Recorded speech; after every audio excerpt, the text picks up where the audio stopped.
there was an idea. The idea was to bring together a group of remarkable people, see if they could become something more. I have an army. We have a Hulk. This is the Marvel Tribe, brought to you by Walt's Apartment Podcast and the DisInsider. Avengers! Assemble. Hello, everyone, and welcome to the Marvel Tribe. We are a group of excited and passionate individuals who have come together to share our love of all things Marvel. We are brought to you by Walt's Apartment Podcast and the DisInsider. That sounded dirty. I am so honored to be joined by this amazing group of Marvel nerds. From the big screen to the small print, feel the pulse in your chest so you know you're alive. One team, one love. It's the Marvel Tribe. Marvel Tribe. Oh, God. That was a painful opening I did there. So just bear with me. We're not redoing it, so this is what you get. You get the raw and uncut. All you fandoms out there. Yeah. Well, I mean, it's from the Blurred Hulk, so it's exceptional regardless. Yes. So are you guys super excited to talk about the season finale? Are we saying season or series finale? Series, because they're going to do, depending on how the Marvels go, the movie, which they tied that into, they're probably going to be a season 2. So we're going to say season finale and not series. I'm pretty confident that it's going to be just the way they shot it. And it actually tracks pretty well. I mean, so people say that, okay, it's the highest, it's got one of the highest rankings on Rotten Tomatoes and stuff. You know, we know how Rotten Tomatoes can be and stuff. Regardless of that, it was a pretty decent show. And even blew out all of those other superhero TV shows that, you know, you get like on the CW, and no shame to, you know, the C family out there or whatever. They're DC, and that's what that is. But she kicked butt, and this fits that genre. She was taking some of their audience and stuff and running with it. So I think we're gonna get another season. And maybe we'll get an announcement at Comic-Con, which is this week. So yeah, or at D23.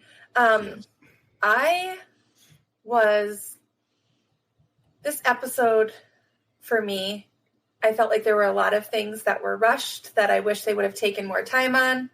Like the conversation with Kamala and her parents, and like now they've just finally accepted she's a superhero. Like, yeah, I would have liked to see more of the family development, because the family as a unit, they were like my favorite part of the season. Mm-hmm. Seeing the way that the family worked together. So having that part be rushed in the end, that part was lacking the storytelling that I was hoping for. But I absolutely loved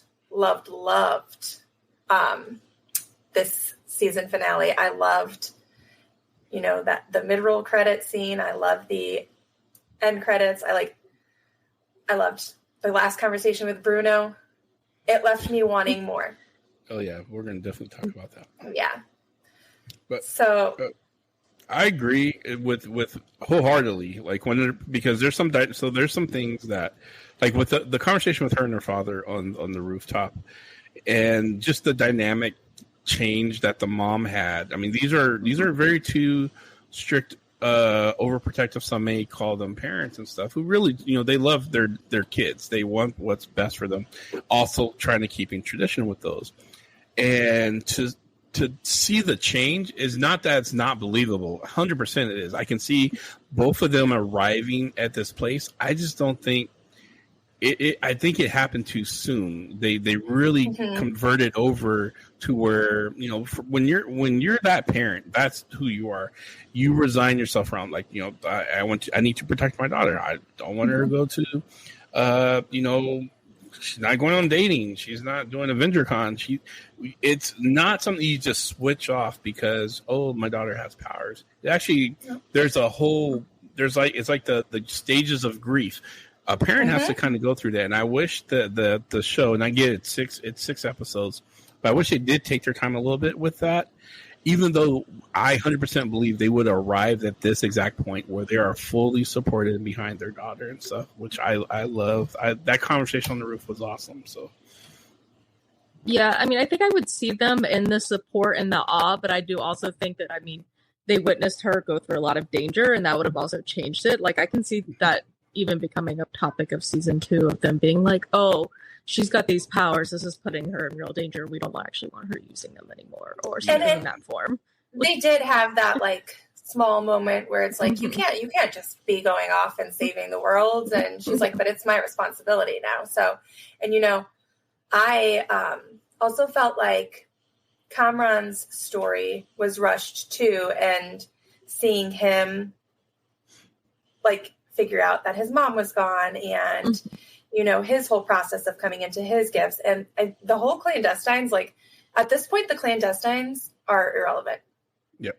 Oh, yeah. Like it was just very, very rushed in that regard. Mm-hmm. No, I agree. Yeah. I want more than 6 episodes. And we'll always want more than 6 episodes. Always. I don't think I'm going to ever say, and this is just me, ever say I was left satisfied. Like, I got everything that I wanted from the show. It answered all this. It just, I don't just think I'm that kind of fan. And I'll admit that because, and they know what they're doing too. They want you on the hook for a little bit. They're not trying to get satisfied customers. They want hungry customers. They want people to be a little bit like the Marvel. I mean, yeah, that was a nice commercial for the Marvels. I mean, and that's exactly it kept you wanting more. It set up the stage for what's to come next in the MCU so well. It tied in things from Multiverse of Madness. Yes. It was a great piece to put things together to introduce what's to come. I agree. So yes, it did tie some things together. It still didn't answer my, we said we hung on that whole it's magic, for the time travel piece. It didn't come through for that. It didn't.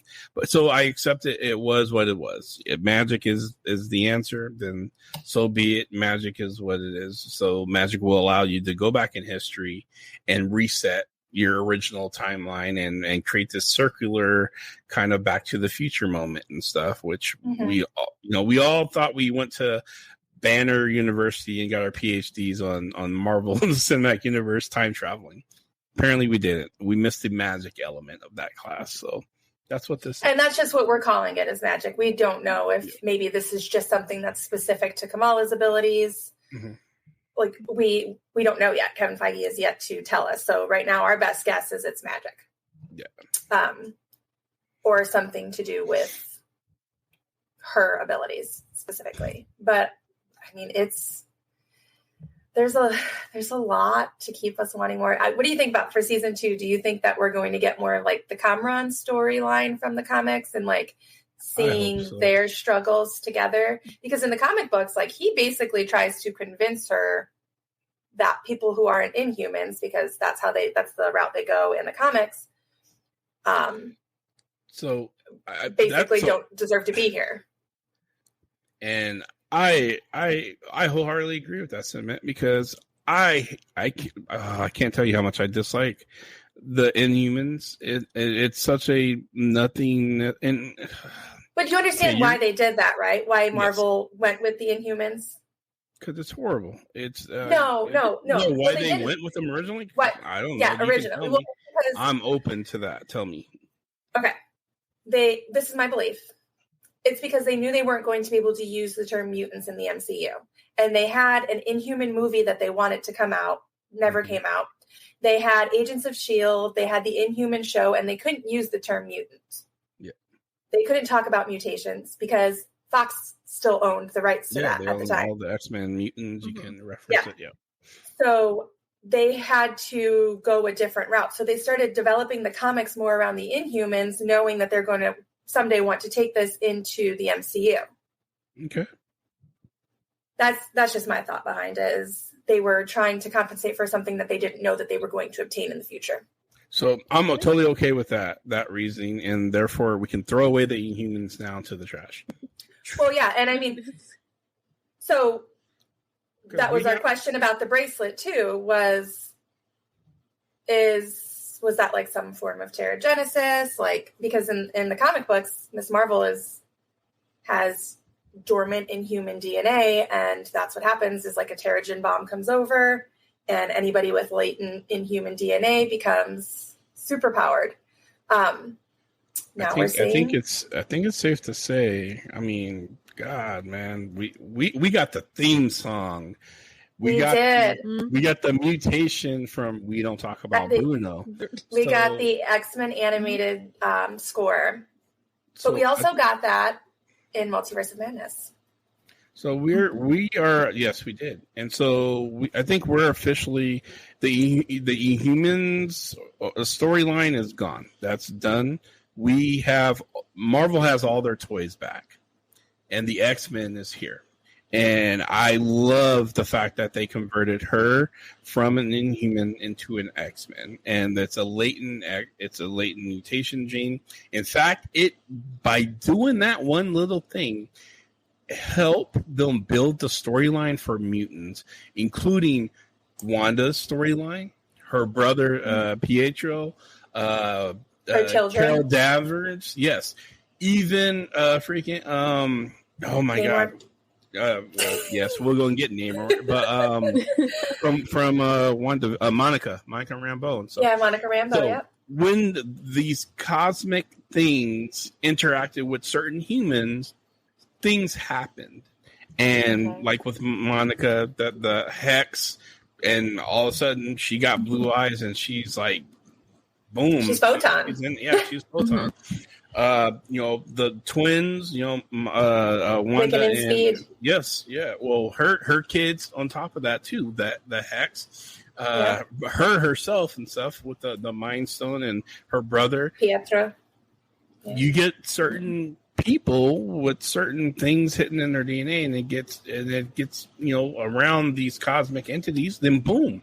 So they don't have to make a long retcon kind of story to include mutants and stuff.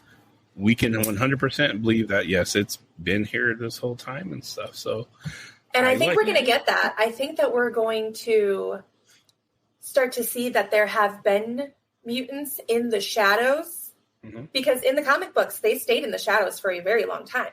Oh, yeah. But I think that that's going to be like this part of this next phase is the Inhumans coming, not the Inhumans, the mutants coming out of the shadows.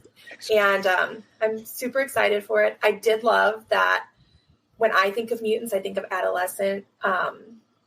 adolescence being like activated. And I loved that she was a teenager who, woke up to her powers. And that for me was like, where's Professor X when you need him to come take her? Absolutely.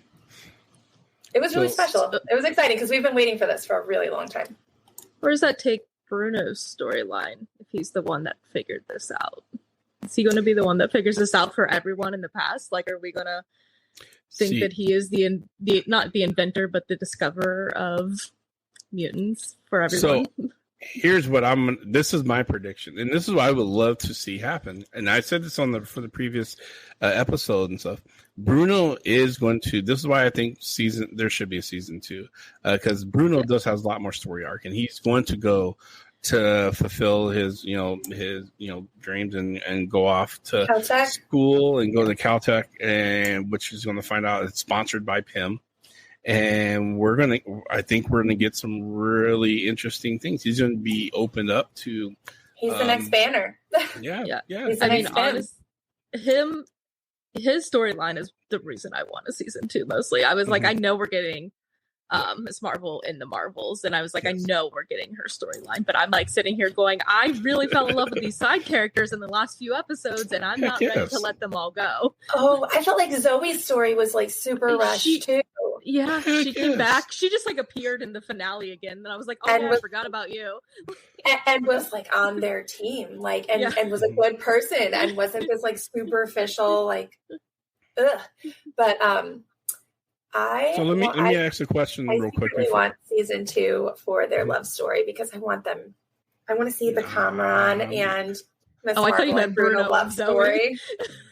No, Cameron and Kamala and Bruno's love triangle. We've seen this. This is Twilight. This is every other. I don't know. As much as I feel like it will turn into love Because triangle, she I really has hope it this doesn't. chance to become. She has an opportunity to become an anti-hero. Yeah. So this is Star Wars. This is the Last Jedi stuff. So we've seen this storyline. I just let it just not develop in her. Listen, I want the love story. Okay. I want. Yeah. I want the good guy to get the girl. I want Bruno to be like, you're my woman, or would you be, or whatever he needs to do. California's going to change him. Bruno, he's going to come back. He's going to be like 6'3" because he's going to have like the Tony Stark energy. Oh yeah, absolutely. He's the new young star. Hey, babe. Stuff. Super. Yeah, what's up? And she's going to look at him in a whole different light. It's like, who was I interested in before this? So. But here's my question. So, and I've heard this, and I had to actually think about this. Do you think the brother, Kamala's brother, added to the storyline, took from the storyline, or just nothing? I mean, he could have been a nothing burger character. Stay with us. We'll be right back.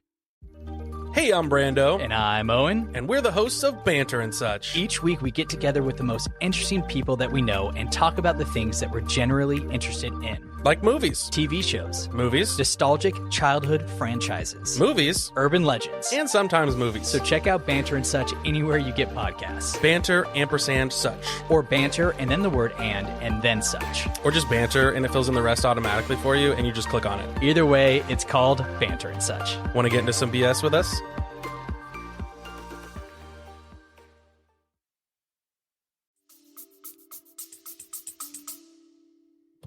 I feel like it's pretty neutral. Like, I feel like he could have been there and it wouldn't have changed much. Yeah. I think that he was a plot. I do like him, but I was like, plot-wise, I don't think he forwarded it much. I think like, that we could have his done it wedding, plot-wise, was that could have been replaced by another like event, another event, a cultural like event, or anything and stuff. Yeah. So why do you think there was the warning before the movie? Oh, that upset the viewers. Yeah, I forgot about that. I was like, was it like when you said because that, DODC was in a mosque? Was it because they were battling in the school? I was trying to figure out what it was. So here's my thing. I think it's the school thing. Mm-hmm. I think it really is. It's triggering to see any kind of violence or thing happening in the school. But I don't know. I remember seeing that warning. And I was like, ooh, okay, what's about because I wasn't even prepared. Normally I'll see this like, oh, they're about to stop a warning on this episode because of this, and it's talked about in the ethos. Nothing. I was totally witnesses blind. So I was prepared looking for it, but I couldn't find it at the end. And then, I wasn't triggered. Yeah, so I wasn't sure. I think it might have anything to do with school and violence on campus is going to start probably getting those warnings and stuff, which is fair. Mm-hmm. I get it. So but that's what my thought is, unless it's something else. But I think it's the school thing is why we got that warning. Oh, we also did get to hear her use Embiggen herself. That was exciting. We got to see her power. Like as she's getting more and more comfortable with it, we get to see more of the actual Miss Marvel powers, and that was really cool to see and stuff. Like I was okay with this whole weird glow kind of stuff that was happening and stuff, and the crystals and stuff. But seeing her do the big thing and all, I was like, yes, okay, now we got Miss Marvel and stuff. So which is totally jives with X-Men, because when you have to learn your powers and stuff, and the more you practice, just like Bruno says, the better you hone your skills and the better you are and stuff. And so she demonstrated that, and in fact all of them do that and stuff. They as you see them become more and more seasoned with their powers, they become more and more stronger, and and unlock new things and stuff. It was kind of charming to see the kids like all team up together against the Department of Damage Control. Okay, it kind of had like that endearing quality of like Sam Raimi's Spider-Man trilogy. Like I hate saying that because you guys know how I feel about Spider-Man, but that just like that favorite. Like wholesome, like kids against like the world kind of, it was, and the community coming together and being like, no, she belongs to us. They belong to us. Y'all can back off. I thought that was really sweet.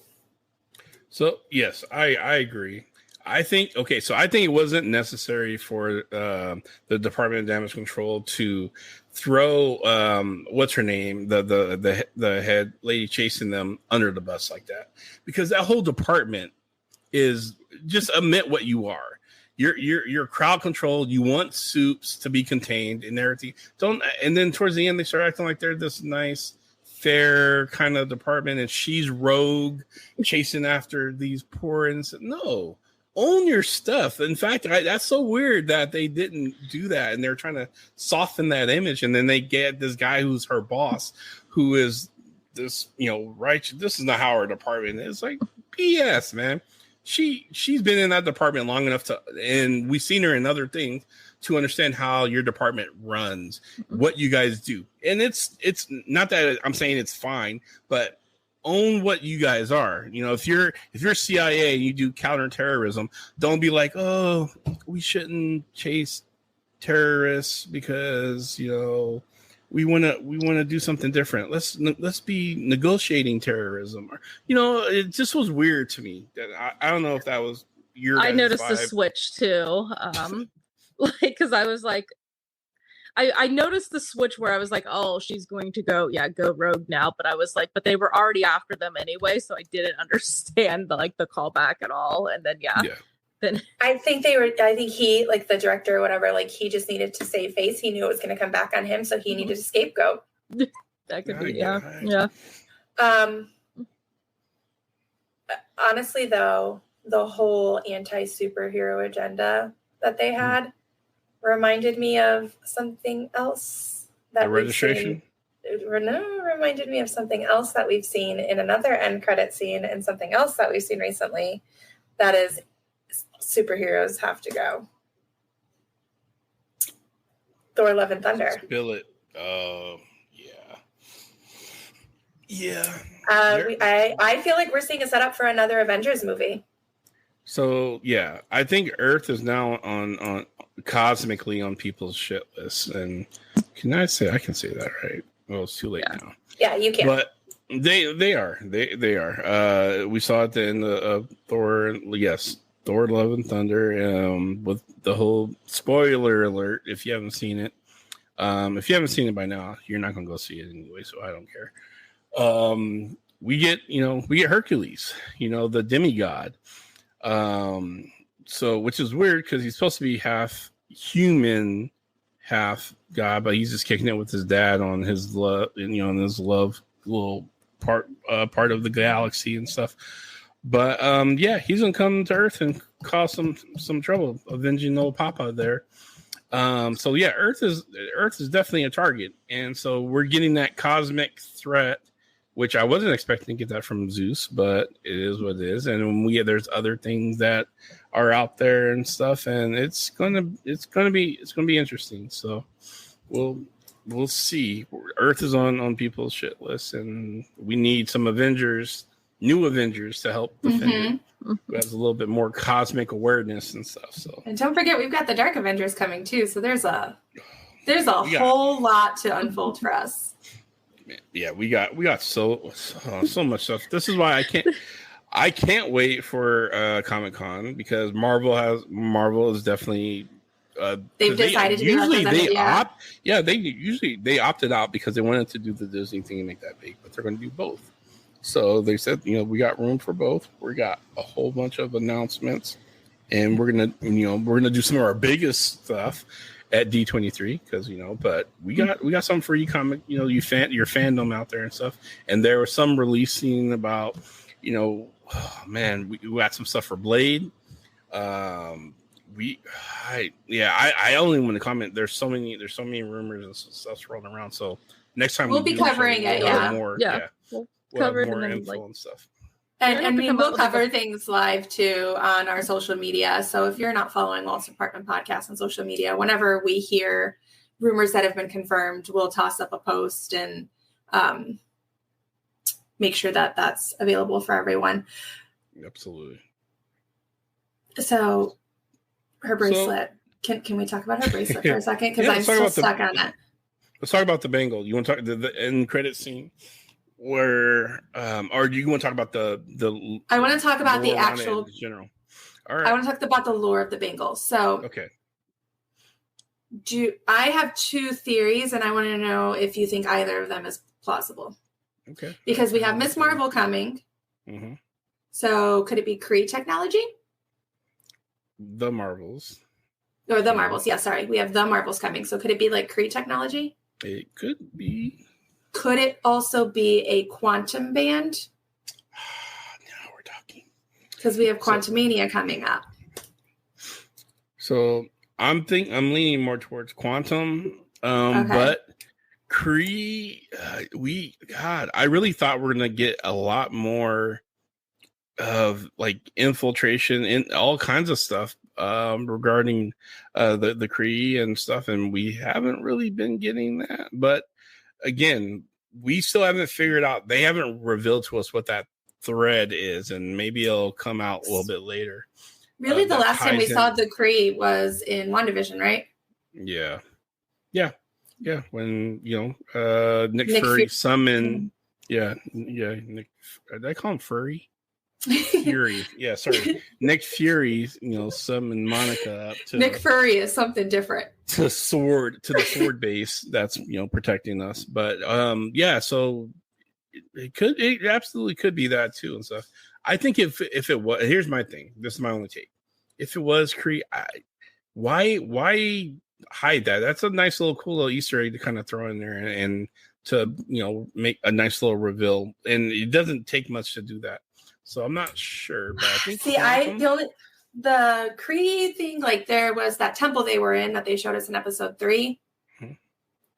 So that was the only thing for me that was like, maybe it's like ancient, like Kree technology, and that's how they found it. But I don't know. So that was the only tidbit for me. Well, I do think there's something big because we got a cameo from Carol Danvers, actual Captain Marvel and stuff, and we had a cameo from her at the end of Shang-Chi as well. And was it Internals or Shang-Chi? Yeah, it was Shang-Chi, and they were looking for these rare artifacts and stuff. And so my thought process is, she found that other bangle, and that's what happened when she interacted with it. The bangle did this little thing and stuff, and she got zonked, wherever Carol Danvers got zonked to the bedroom of Kamala, and Kamala got zonked to whatever planet or wherever she found that other realms. She found that bangle and stuff, which for me, switching places. Yeah. So I'm thinking Quantumania maybe have some more clues and stuff for us around that, but I don't know. And I also think that maybe that might be kind of the plot of the Marvels and stuff. Like she has to go and locate this girl who has these new powers and lost somewhere out there and stuff. So they're getting bopped all over the place. Oh, yeah. So Auntie, Carol and Monica have their little reunion and stuff and come together to try to save, or figure out how to get to Kamala and stuff. So that's just my little fan theory, which we'll find out soon enough. So I think it comes out not soon enough, but next year in that's not soon at all. No, not soon enough. Like I could cry right now. What's soon enough? Like tomorrow. Okay, that's not being realistic there. Excuse you, sir. Don't tell us what's realistic. Like quantum bands are realistic.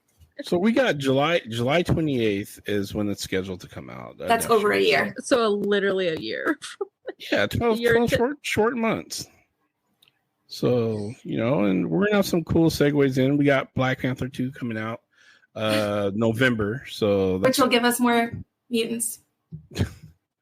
You and Namor. A certain mutant. Okay, the Namor thing and stuff is, but it is what it is. Actually, so okay, oh god, I don't want to say this, but I'm going to say it, and it's going to be cemented on the podcast forever. Listen up. I'm actually a little excited about how they're portraying Namor. I actually went and actually saw some of the movies that the actor who's playing them did. The Purge. I watched Narcos. He's a phenomenal actor. Some of the art, lead art pieces and stuff like that they have, some of the background that they're kind of starting to add. I'm here for. I'm getting a little excited. And I hate to say that about a character who I really did not like. I'm never been a huge Namor fan. You know, the Inklets just didn't do it for me when I was a kid. Jeez. Like, it was so weird. Namor, I'm gonna be honest, Namor to me was in the realm of the Marvel characters that I called the Howard the Duck Squad. Like, these are characters I really don't care that they were created and why they were created, and they're just there and stuff because artists and writers and creators were bored and needed a paycheck or something. Namor was that for me, and seriously, I didn't really like his storyline or any of that stuff. I'm excited to see what they do with this. So that's where I'm at, and that's why I mean, you could get his girlfriend out of it. Okay. You don't think that Namor could open up Fantastic Four? He could. But I don't want the retelling of the same story, which is what Marvel's not doing. They haven't been doing that. They've been reimagining things. So I really like the fan theory that you had about, the submergence of in the Eternals. Yeah. The Eternals is what's going to spark some issues and stuff with Black Panther. For him to be the anti-hero, yeah. Yeah, I mean, you can't have that big, giant, freaking celestial just sitting there on Earth, and Marvel doesn't use that at all. That, and it's in the sea. That's purposely done that way. So it may have. I'm pretty sure it destroyed a good portion of Atlantis, and that Namor doesn't know what's going on. Maybe he gets, not Montu. The guy who's supposed to be the villain in it. It gets in his head. Yeah, Tuma. That this is completely like Wakanda's fault, or this is the humans and stuff, and they destroyed half of your people's thing. I mean, I think they're going to build the character around. It's going to be sympathetic. We're going to probably agree with his motivations. Like, if we were in that position and we had his power, would we do? I mean, I did in the comic books. Yeah. Well, you just love Namor no matter. Well, no, because I mean, when you think about it, humans destroyed his home. Yeah. Humans destroyed Atlantis, so he sought vengeance on humans for destroying Atlantis. Like, he always had motivation. He was an anti-hero. He wasn't good, but he wasn't necessarily evil either. He's a villain, period. He's an anti-hero. No, he's too selfish to be an anti-hero. He won't. I could go and like, hey, Deadpool, I'll give you $1 million if you hunt down like this particular predator. It's like, all right, cool. And like, how do you want to turn him for justice? No, just kill him. Done. That's it. That's being the anti-hero and stuff. His motivations are. Namor's like, get away from him. In fact, Namor's like, why are you talking to me? Do you know who I am? I'm the king. But he didn't know. Well, he's the prince, and he didn't know who he was. Yeah. You can blame that on Reed Richards. We're going on a tangent. Let's get back to Miss Marvel. We always end up on these tangents. Okay. Yep. Miss Marvel, episode 6. So I absolutely enjoyed the episode. They didn't answer really the what's the group with the dagger, not the dagger, the red daggers. The red daggers. They really answer that part and stuff, but we do know that they are. Well, she's got another love interest there. I forgot. She could explore. Homeboy. I like to see that more developed than season 2. Kamala's dating life. Sex in the City, season 2. Yeah. So they fast forward to her early 20s and stuff.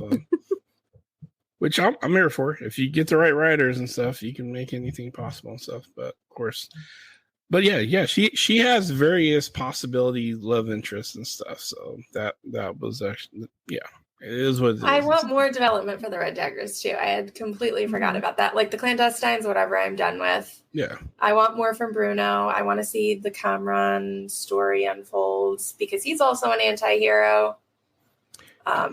Straight villainy. He's gonna oh my gosh. But like their motivation is different. Like they are acting out of a place of hurt.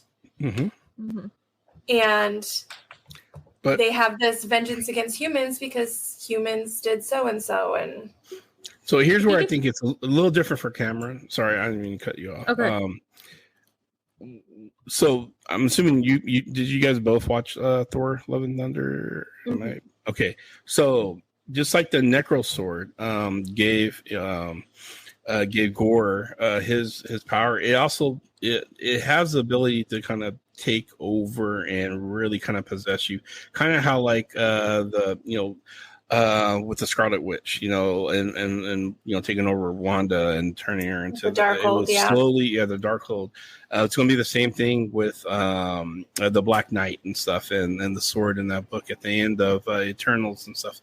So I think it's going to be the same kind of magic here. It's going to take him over. It's not him making a choice to be a villain, but just by default of his mom putting that curse on him and giving him this dark magic, it's going to take over and he's just going to be a villain.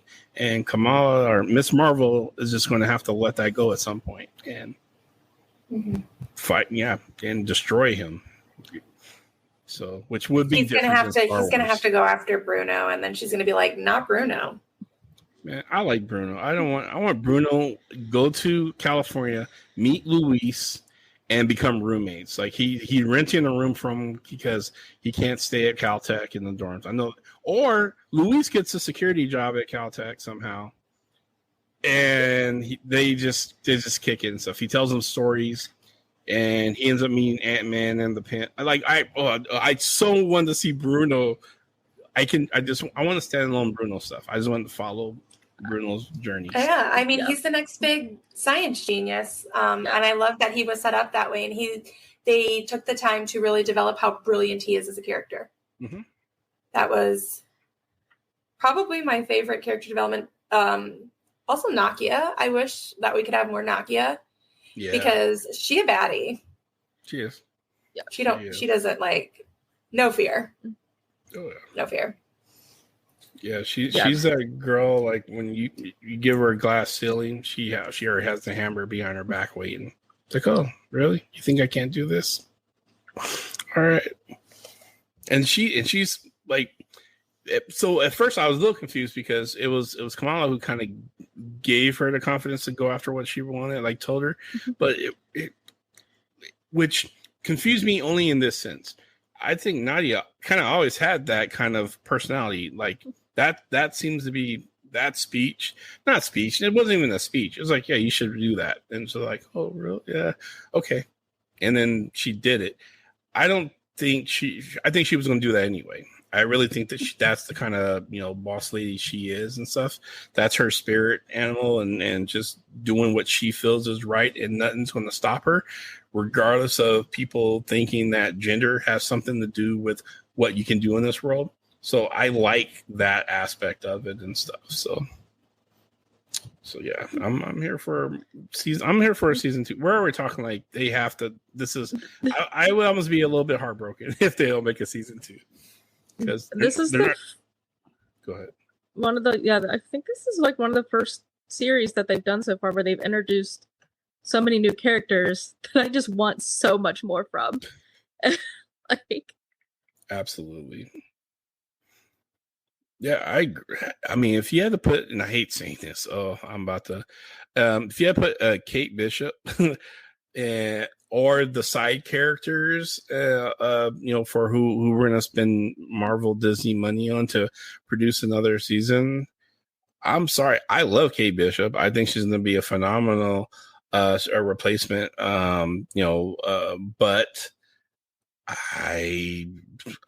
I'm tied. I'm tethered. I actually, even though this is, really kind of a younger generational group and stuff. I like it. I want to see. I'm a Bruno fanboy, and I do like Nadia, and I do like those other storylines. So that's what I didn't get so much with Kate Bishop. I can take that and leave that and stuff. Why I think she will be a really amazing Hawkeye.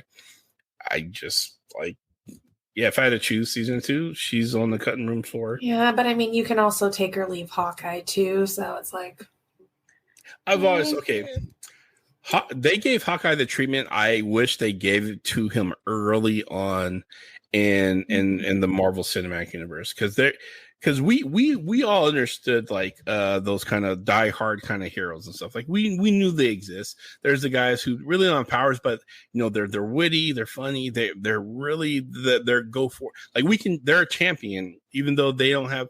But somehow we put all of those people in a subcategory, and we said if you don't have powers or something like magical or something like phenomenal, you don't get the same kind of clout, the same kind of credit, the same kind of respect that everyone else did. And that's how I feel Falcon was treated too. Yeah. Mm-hmm. And so given that, which was completely wrong, and Marvel had no clue that this was where this one was going to go. But if these shows were released kind of in the beginning more, we would have they would open up room for more peak humans, whatever you want to say, heroes and stuff that we respect, we love. They're funny, they're on it, and they're going toe to toe with big monster villains and stuff. And there's a chance that they might die. You may even be more endeared to them than you would to the Incredible Hulk. It's like they have the highest honor almost. Yeah. So like they're making the biggest sacrifice. Yes. As the Marvel movies started coming out, I was like, they're the ones I related to most. I'm not going to be the one that has the superpowers. It was the street heroes, and I've always kind of gravitated towards street heroes. And even when I started reading comics, those were the first ones I picked up. Like, I mean, that's what I always gravitate. And DC, those are the heroes that I gravitate towards. Yeah. So you're a traitor, Breanna? Are you saying you're a traitor? I am absolutely a traitor. We know this on everything. Universal and DC. See, and me, like the only street hero I would say I did gravitate towards when I was growing up was Batman. And honestly, a lot of that as I got older, I was like, oh, it's just the way they kind of written his character and stuff. It really was, because at some point you're realizing, like, man, Batman's not even really human. Like he's like, I'm sorry, but if $1 billion made that much of a difference and stuff, it would be a completely different, like Jeff Bezos and Elon Musk and stuff would be able to fight out there. But the truth is that they took a person, they wanted the idea. I get the idea. It's like, okay, here's a guy who has unlimited resources. So that means he can build all the protections, all the stuff that he needs to go fight crime and protect his city of Gotham and stuff. But now we're going to do more. We're going to make him in charge of the Justice League and battle Superman. And he has a plan for everybody because he's that master detective and he can find your weak.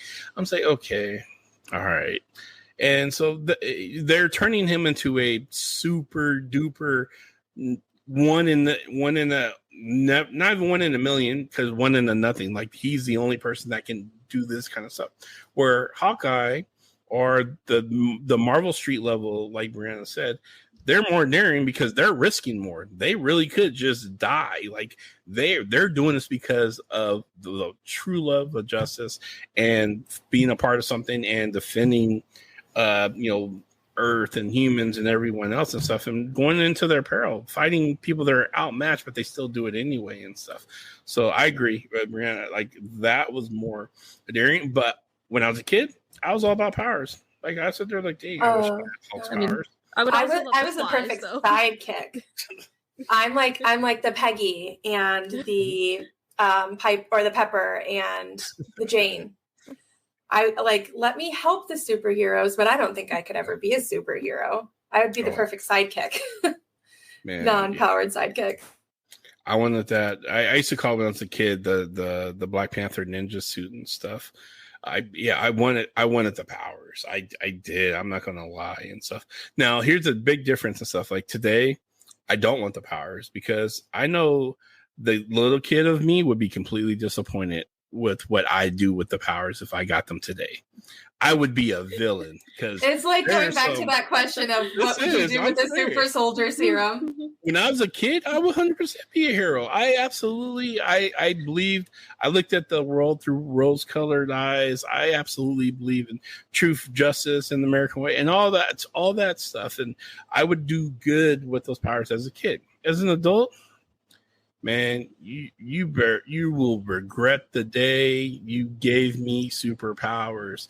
I tell you what, because there are some people on my list who I could get creatively to dispatch off of here, and I wouldn't care, even though it's wrong. I shouldn't wish illness or ill will on anybody. But man, you give me the ability to Hulk smash somebody, or I'll be bulletproof and stuff like that. Let me get pulled over by the wrong cop. I'm okay. I'll stop now.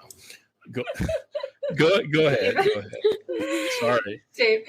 I would love to see David Hulk smash someone. I'm not gonna lie. Disappointing the 8-year-old version of me. I get. That's okay. But guess what, David? We've all disappointed our child selves. You can always talk to your inner child and tell him, I'm sorry I let you down, but maybe I can do better someday. Yeah, no. If I got a chance to talk to him, I would be like, just close your eyes, kid. Don't watch this chapter of my life because it's about to go off the rails. Just go in the corner, rock yourself to sleep. He's gonna put himself in timeout. Don't look at what I'm doing now. I don't want to even try to explain to you because I'm about to get villainous with this and stuff. So, yeah. But would you be an anti-hero? Oh, absolutely. It would be for the right reasons. Yeah, anti-hero for the right price. Yes, absolutely.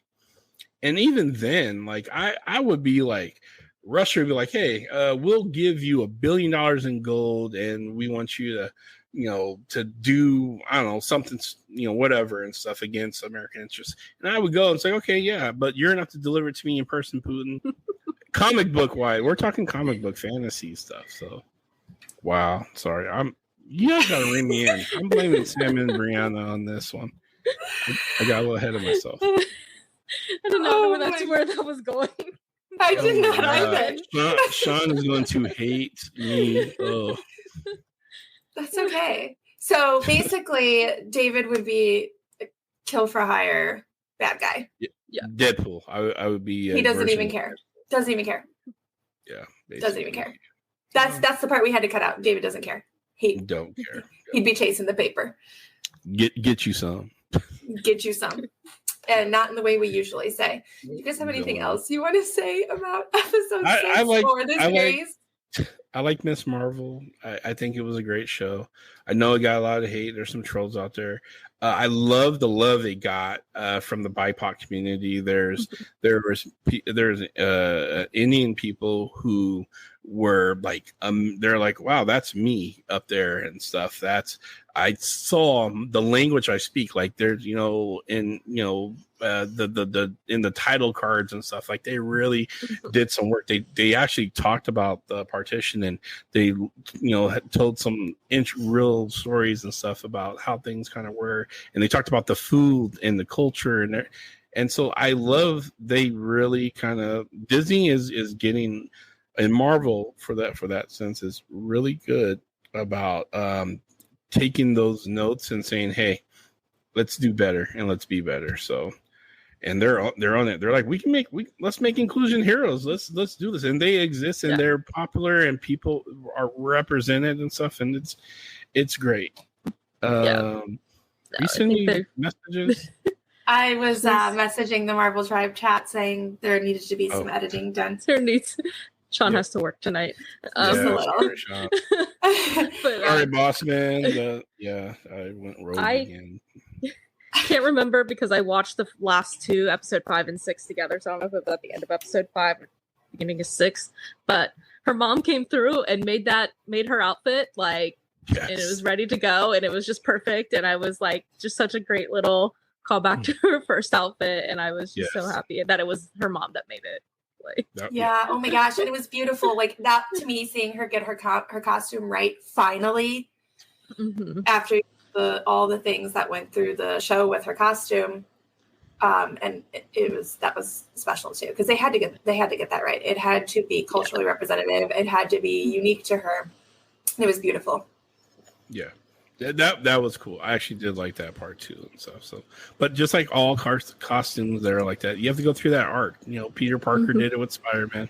He made his own costume at first and stuff, and then we got Aunt May like here you go. It's a rite of passage It is. To figure out the look. Yeah. Overall, it was amazing. I loved it. I hope there's a season 2. I can't wait to see how all of the pieces roll out into the rest of this phase and the movies that we have coming out in the next year. Yes. I am so excited. I have that hunger for more. Yeah. And it's coming quickly. July next year is just around the corner, so we got stuff. Before you know it, we got Black Panther 2 coming. It's got the Marvels. Quick. It's coming quick. We got She-Hulk in the pipe. We got there's gonna be the season of Marvel. We got like I said, we got Comic-Con, and then September we got the D23. So we're gonna have some really interesting reveals and stuff, and seeing what's coming and what's available. And I just can't wait. So. I mean, with everything they're building up, I feel like it's just nonstop Marvel. Like, we will never have to go through a little period of of anything, because there's going to have to be nonstop. If they're wanting to build every storyline that they have put together in the last 12 months, we've got years worth of everything coming. Which means David is stuck with us, Breanna. Yes, absolutely. Sorry. And all the people who was like, well, Marvel's falling off, or there's all this woke thing. Hey, buddy, I'll tell you this. For every one of you, there's 2 people already who are new fans and replaced you. So that's the way it is, because them hitting those big numbers and stuff and getting those subscribers and viewers and downloads and streams and all that stuff, that shows that Marvel's not going anywhere. They're doing what they're going to do. You know what I love? When I walk into a Marvel theater and it's filled with preteens and kids. When I walk into a theater to see a Marvel movie, it is filled with preteens and kids, because, hey, they're ready for it. Oh, absolutely. They're coming into it.